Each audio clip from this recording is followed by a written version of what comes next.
சீமான் மாற மாட்டாரு, சீமான் BJP RSS பக்கம் போக மாட்டாரு. அவங்க கட்சி, அவங்க முடிவு, அவங்க எப்படி வேணாலும் மாறுவாங்க. மாறும்போது எடுத்துட்டு போவோம்.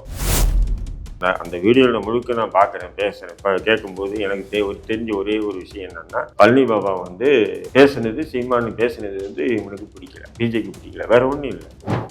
ஏன் திமுக கூட சொல்லுது பாசிச எதிரி, பாஜக எதிரின்றாங்க. 1999 பாஜக கூட கூட்டணி வைக்கலையா? ஊழல் ஊழல்னு பேசுற சீமான் அவர்கள் அவங்களுடைய கட்சியினுடைய கணக்கு வழக்க வெளியில சொல்லுவாரா?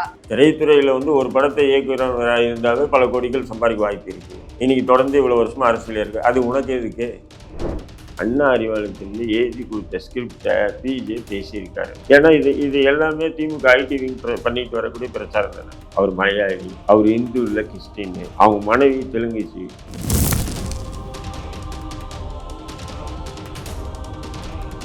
வணக்கம் நகரம் வாய்ஸ் நேயர்களே. இன்னைக்கு நம்ம கூட இந்திய தேசிய லீக் கட்சியின் தலைவர் திரு தடா ரஹீம் இணைந்திருக்கிறார். வணக்கம் சார். திரு சீமான் அவர்களுக்கு உங்களுடைய ஆதரவு சொல்லியிருக்கீங்க. அதே நேரத்தில் இஸ்லாமியர்களின் உங்களுடைய மார்க்கத்தை சார்ந்த ஒரு முக்கியமான ஆளான திரு பிஜே அவர்கள் சீமானுக்கு எதிரான நிலைப்பாடை எடுத்து நிறைய பேட்டிகள் இப்போதான் கொடுக்க ஆரம்பிச்சிருக்காரு. இது என்ன இப்போ எப்படி எடுத்துக்கலாம் அந்த விஷயத்த? தடாரையும் ஆதரவு கொடுத்தாரு இல்லையா?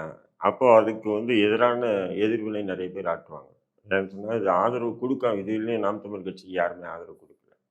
ரெண்டாவது பார்த்தீங்கன்னா, இளைஞர்கள் அதிகமாக உள்ள ஒரு கட்சின்னா எங்கள் கட்சி தான். இளைஞர்கள் நீங்கள் பார்த்தீங்கன்னா சாரசாரியாக வருவாங்க. வேறு எந்த அமைப்பிலையும் பார்த்தீங்கன்னு சொன்னால் எல்லாமே 30-35 வயசாச்சும் இருக்கும் குறைஞ்சபட்சம்.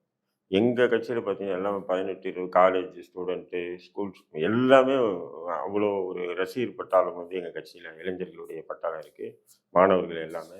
அதனால் ஒரு விதமான அச்சுறுத்தல் மற்ற இஸ்லாமிய அமைப்புகளுக்கு கொடுக்குது. ஏன்னு சொன்னால் இத்தனை நாள் காலங்காலமாக நாம் என்ன பண்ணோம், திமுக கிட்ட அடமானம் வச்சு சீட்டு, நோட்டு, இத்தியாதி எல்லாம் பெற்றுட்டு இருந்தோம். இப்போ அதில் எதுனா மண் விழ போதோ அப்படின்ற ஒரு அச்சுறுத்தல் தான் அவங்களுக்கு.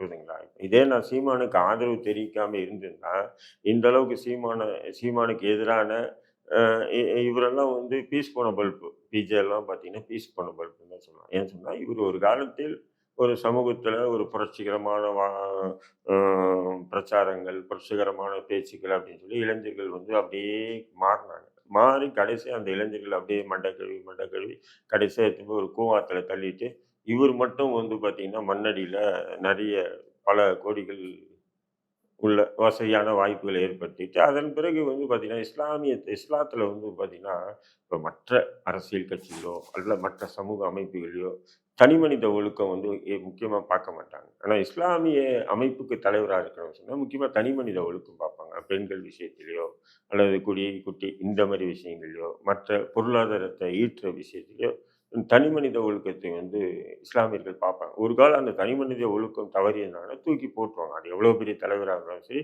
அப்படியே தூக்கி போடுவாங்க. அதேமாதிரி பிஜே பார்த்தீங்கன்னு சொன்னால் ஒரு நல்ல நிலைக்கு இருக்கும்போதே அவர் மீது வந்த குற்றச்சாட்டுகள் விசாரித்து உண்மைன்னு சொல்லும்போது தூக்கி வீசி அடிக்கப்பட்ட நம்ம தான். அதன் பிறகு அவர் என்ன பண்ணார், விலகி போய் ரிட்டையர்ட் ஆகி அமைதியாக உட்காராமல் என்ன பண்ணார், ஏதோ ஒரு அமைப்பு ஒன்று ஆரம்பித்து அப்படியே உருட்டிட்டு இருந்தார். இந்த நேரத்தில் திமுக அண்ணா அறிவாலய அடிமைகளுக்கு மறுபடியும் பிஜே என்ன பண்ணாங்க, அந்த இருந்த தூசெல்லாம் தட்டி பெயிண்ட் அடித்து அவரை களத்திலிருந்து இறக்கி விட்டு சீமானுக்கு எதிராக பேசுங்கன்னு சொன்னார். இப்போ பிஜே பேசின அந்த வீடியோ ஃபுல்லாக பார்த்தாவே, நம்ம ஜீவா கூட பேசியிருக்காப்புல, தோழர் ஜீவா கூட பேசின அந்த வீடியோ ஃபுல்லாக பார்த்தாவே இது பழைய கதைங்க, இது எதுவுமே புதுசு இல்லை. நாம் தமிழ் கட்சி ஆவண புத்தகம் வெளியிடும் போது முதல்ல எதிர்ப்பு தெரிவித்தது நான் தான். இந்திய தேசிய லீக் கட்சி சார்பாக பாபாவின் மனவை எதிர்ப்பு தெரிவித்து ப்ரெஸ் மீட் வச்சு அந்த நேரத்தில் பார்த்தீங்கன்னு சொன்னால் இப்போ இருக்கக்கூடிய குளத்தூர் மணி, சீமானுக்கு எதிராக இருக்கக்கூடிய குளத்தூர் மணியே எனக்கு ஃபோன் பண்ணி சொன்னாப்புல, அதை விட்டுடுங்கிற ஏன் நீங்கள் அந்த விஷயத்தை பெருசாக்குறீங்க அப்படின்னு. இப்போது நாம் தமிழ் கட்சியில் முக்கிய பொறுப்பில் இருந்த தமிழ் முழுக்கம் ஷாகுல் அமீது அவர் எனக்கு அலைபேசியில் ஃபோன் பண்ணி, ரஹீம் பாய் அது நிச்சயமாக அது ஆவணம் இல்லாது, அப்ப அந்த ஆவணமே அந்த மாதிரி வார்த்தைகள்லாம் இல்லை. அப்போ நான் சொன்னேன், நான் தமிழ் முழுக்க ஷாகுல் அமீது சொன்னேன், பாய் சத்தியமாக சொல்கிறேன், நான் நாம் தமிழ் கட்சியில் இணைய போவதில்லை. உங்களை போன்ற நாம் தமிழ் கட்சியில் இருக்கக்கூடிய நபர்களையே எச்சரிக்கையோடும் ஜாகிரதையோடும் கையாளப்படக்கூடியவர்களின் அந்த ஆவணத்தில் இருக்குன்னு சொன்னால் அப்போ உங்களுக்கு தான் நான் வந்து வாதாடுறேன், எனக்கு ஒன்றுமில்லை, நான் எக்காலத்தையும் போய் நாம் தமிழ் கட்சியில் சேர போகிறதில்லை அப்படின்னு. நிச்சயமா அப்படி இருந்த நான்லாம் இருப்பேனா ரஹீம்?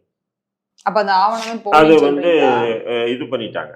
இது வந்து பழைய சரக்குமா தான். இல்ல இப்ப அந்த ஆவணம் அது உண்மையிலேயே வந்ததா இல்ல இது கிடையாதா அப்போ? அது என்னன்னு சொன்னா, ஒரு நேரத்துல வந்து அறிஞர் குணா, இப்ப பெங்களூர் குணான்னு சொல்லுவாங்க. அவங்க குணா இன்னும் மூத்த சில தமிழ் அறிஞர்கள்லாம் ஒன்று கூடி அத வந்து உருவாக்குறாங்க. அது உருவாக்கும்போது அதுல நெறைய சில பல குளறுபடிகள்லாம் இருக்கிறதுனால அத ஒதுக்கி வச்சுட்டாங்க. இப்ப அந்த ஆவணம் வந்து நடைமுறையில இல்ல, கிடையாது.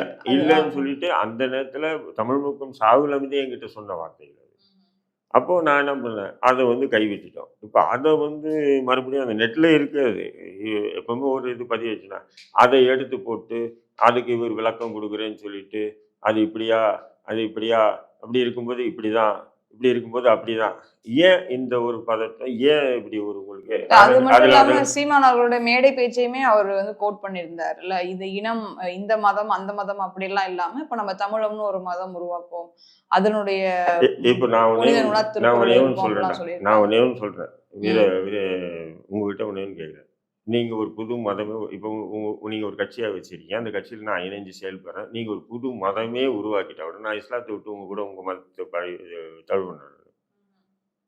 இல்ல உண்மையாலே அவங்க இஸ்லாத்த ஃபாலோ பண்றவங்க வரமாட்டாங்க. அதுல மாற மாட்டாங்க. யாருமே வரமாட்டாங்க. இந்த அடிப்படை ம். அறிவு பிஜேக்கு தெரியாதா? சீமானே ஒரு மதமே உருவாக்கட்டுங்க. இந்த மதத்தை சார்ந்தவங்க மட்டும் தான் சீமான் வந்து சொல்றாரு. இந்த மதத்தை சார்ந்தவங்க தான் என் கட்சியில இருக்கணும். இதுதான் என் கட்சி, இதுதான் என் கொள்கை அப்படின்னு சொல்றாரு. அப்ப முஸ்லீம்களோ, கிறிஸ்தவரோ மதத்தை தூக்கி போட்டு அவங்க அந்த மதத்தை ஏத்துக்குவாங்களா? ஒரு பையன் கூட போக மாட்டான். ஏன் அந்த கட்சியில இருக்கக்கூடிய உமாயின் கபீர் கூட போக மாட்டார். நான் உனக்கு சொல்றேன், சத்தியமிட்டு சொல்றேன். அதே மாதிரி நம்ம தமிழ் முழக்கம் சாகுல் அமீதுடைய 2 மகள்கள், அதாவது ஃபர்ரானா 2 மகள்கள் இருக்காங்க. அவங்க போயிடுவாங்களா? இன்னைக்கு கூட அவங்களுடைய அந்த இஸ்லாமிய கலாச்சாரத்தோட தான் எல்லா நிகழ்வுகளையும், அந்த ஹிஜாபோட தான் போய் எல்லா நிகழ்ச்சியிலும் கலந்துக்குவாங்க. அந்த கட்சியில இருக்கக்கூடிய முக்கியமா இருக்கக்கூடிய அபூபக்கர்ன்னு வளர்க்குற பையன் தம்பி இருக்காப்புல, அவன் மாறிடுவான் நம்ம இஸ்லாத்த. போயான்னு சொல்லிட்டு போயிட்டே இருப்பான். அப்ப இந்த அடிப்படை பிஜேக்கு தெரியாதா?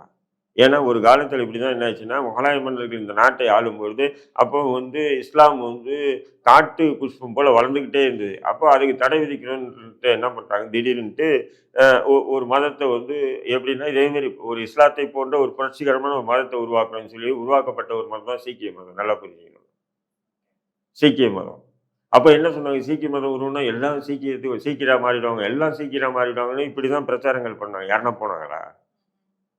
குருநானக் இருக்காரு இல்லையா? குருநானக் அதில பாருங்க, அந்த சீக்கிய மதத்தில பாருங்க, சேம் டு இஸ்லாத்தின் அந்த இப்ப நீங்க கடவுள்கிட்ட வாங்க இப்படின்னுவீங்கல்ல.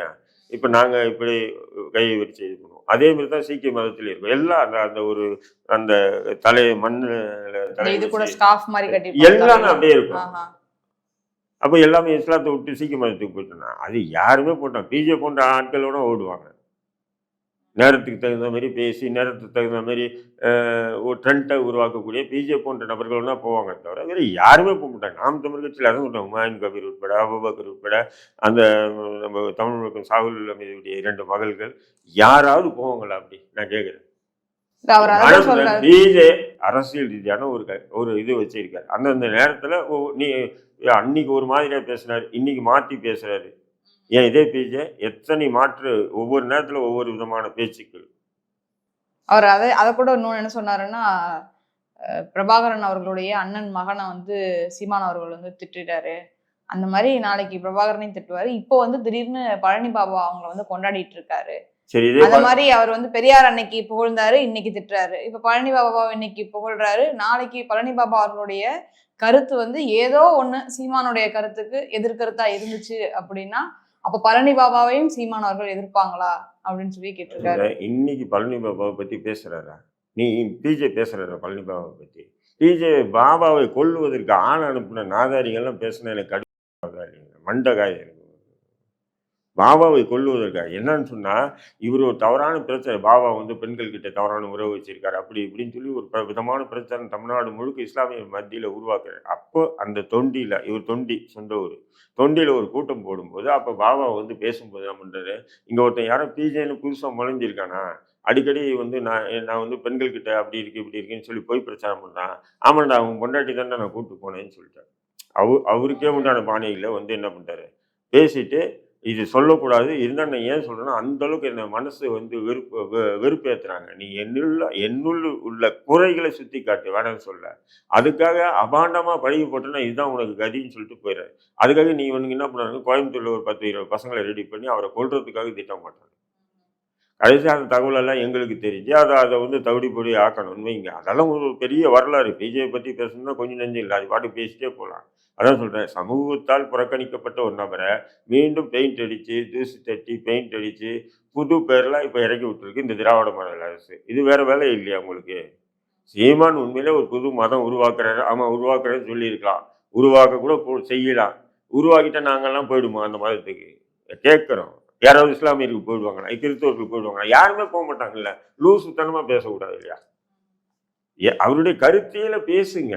இல்ல அவர் கேட்கிற லாஜிக் இப்படித்தானே கேட்கிறாரு. அன்னைக்கு பெரியார புகழ்ந்தாரு, இன்னைக்கு பெரியார திட்டுறாரு. அப்ப பழனி பாபா இன்னைக்கு புகழ்றாரு, நாளைக்கு திட்ட மாட்டாருன்னு என்ன நிச்சயம்? அதே தான் நானும் கேட்கிறேன் பிஜேக்கு. நீ முதல்ல என்ன பண்ண, ரெண்டாவது என்ன பண்ண?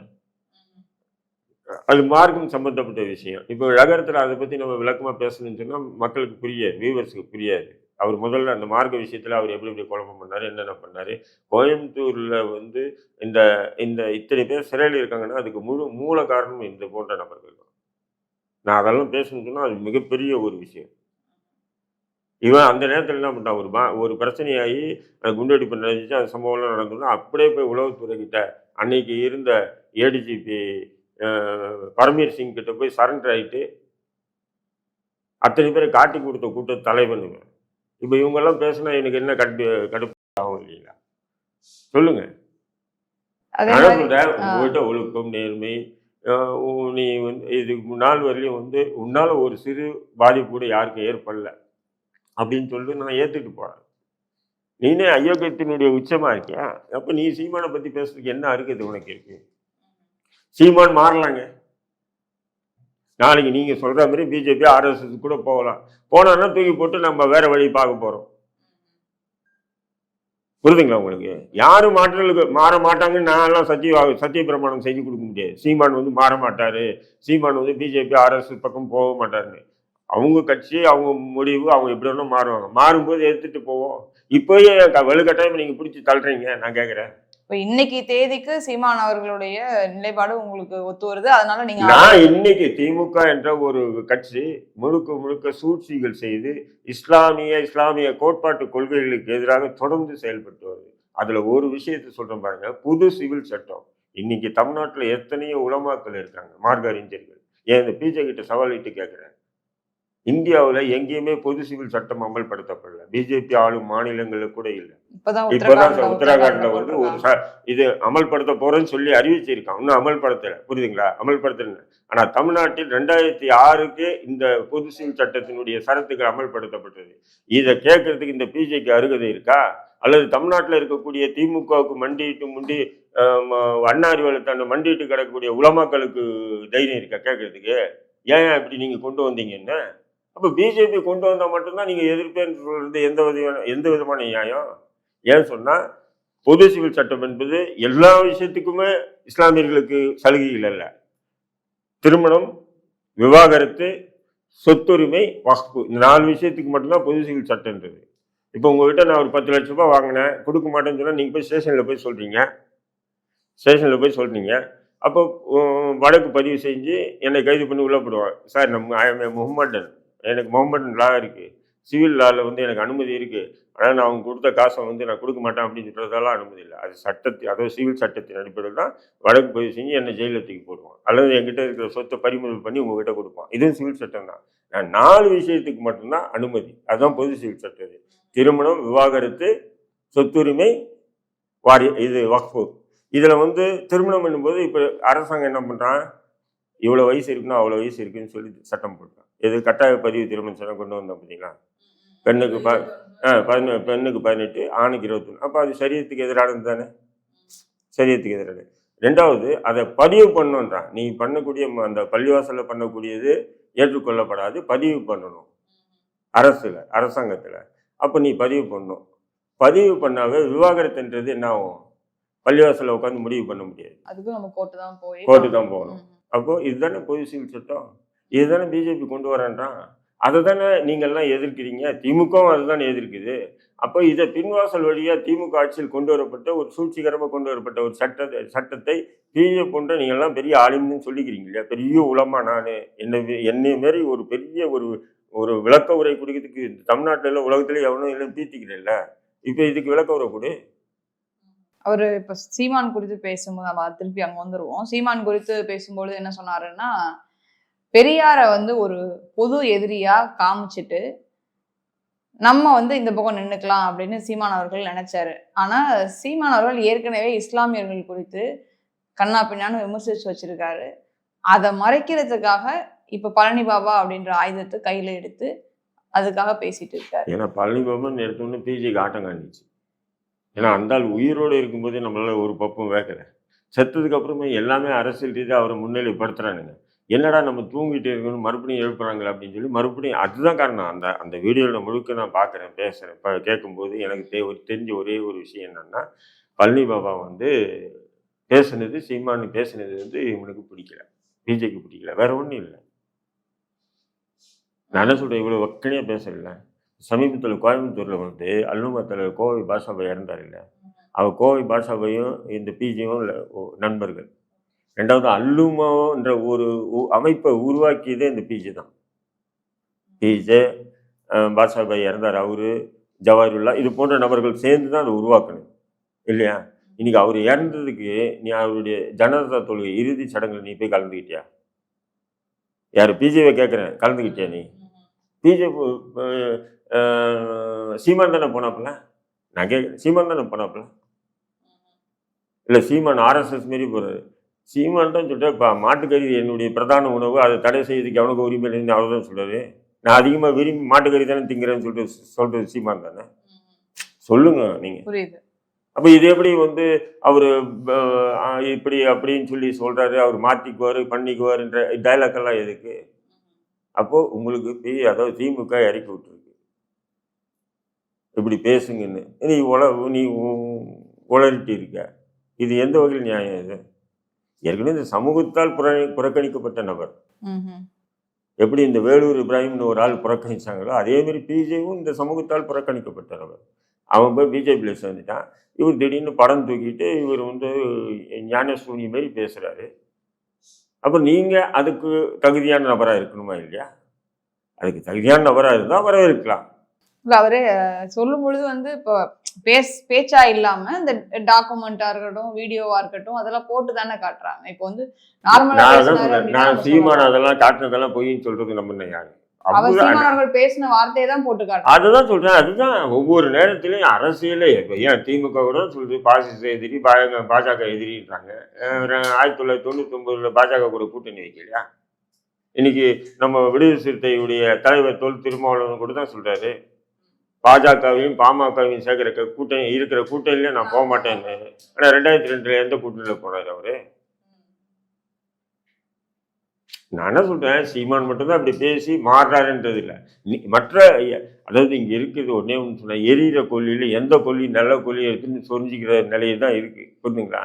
நீங்கள் வந்து பத்திரமாட்டு தங்கமாக நான் தேர்ன்னு சொன்னால் இங்கே அப்படியே பத்திரமாட்டு தங்கமாக எந்த அரசியல் கட்சியும் இருக்க முடியாது. இப்போ ஆரம்பிச்சிருக்கக்கூடிய கூத்தாடி விஜய் ஆரம்பிச்சிருக்கிற கட்சி கூட அப்படி நம்ம எதிர்பார்க்க முடியாது இல்லையா?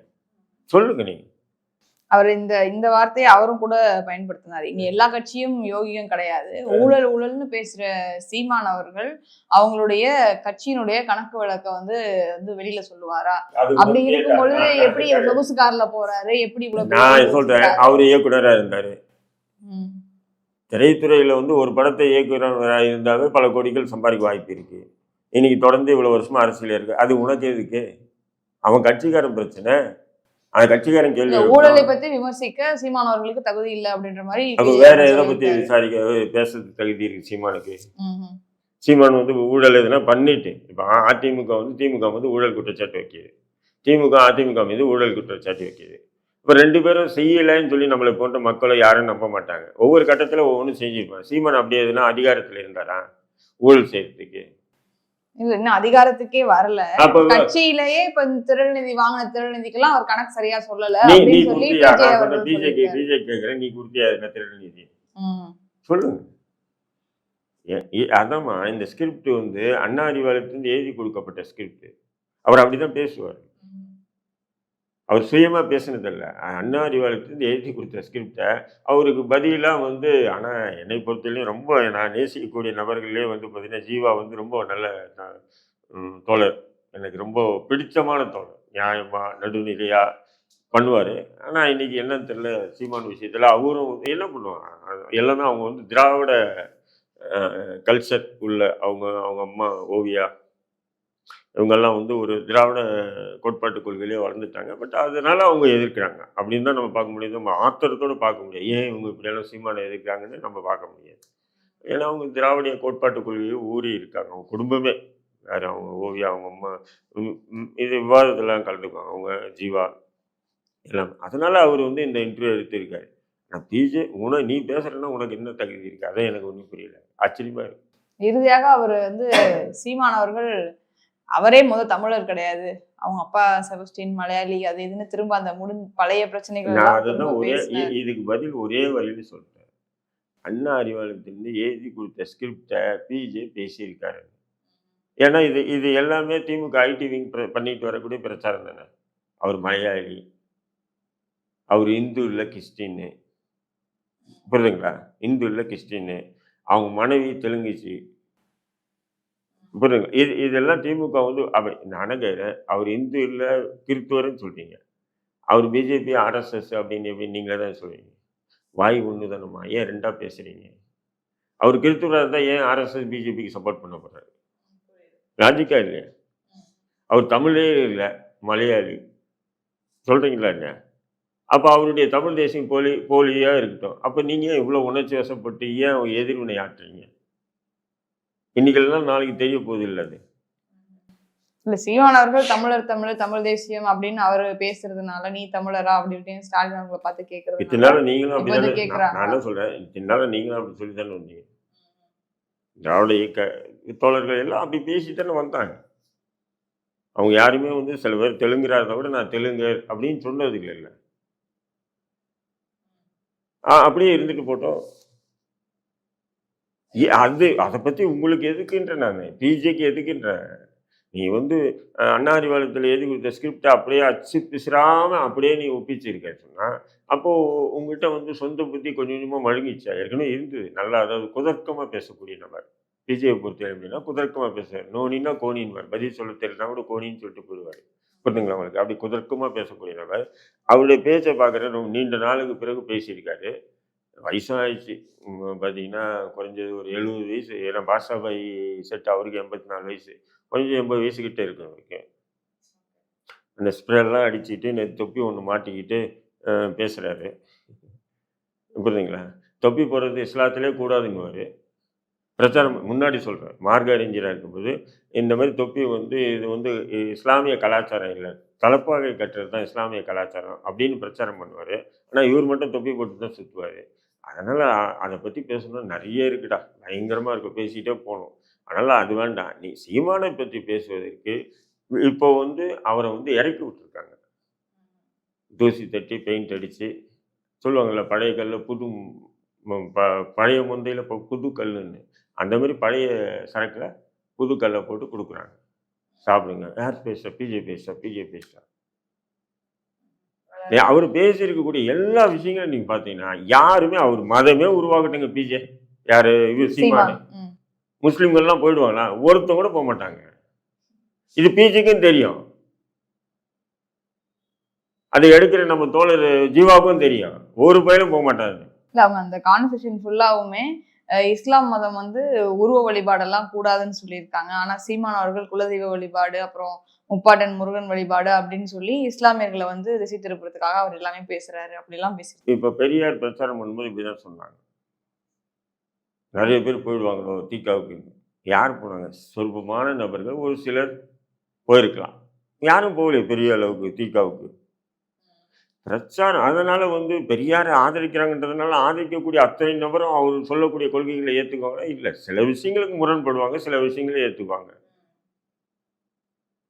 இப்போ சீமான் ஒரு மதத்தை உருவாக்குனால எல்லா முஸ்லீமும் போய் அதில் சேருங்கன்னு சொல்லி சீமான் சொன்னால் இவ்வளோ ஏன் நீங்கள் உதாரணத்துக்கு பாருங்கள்.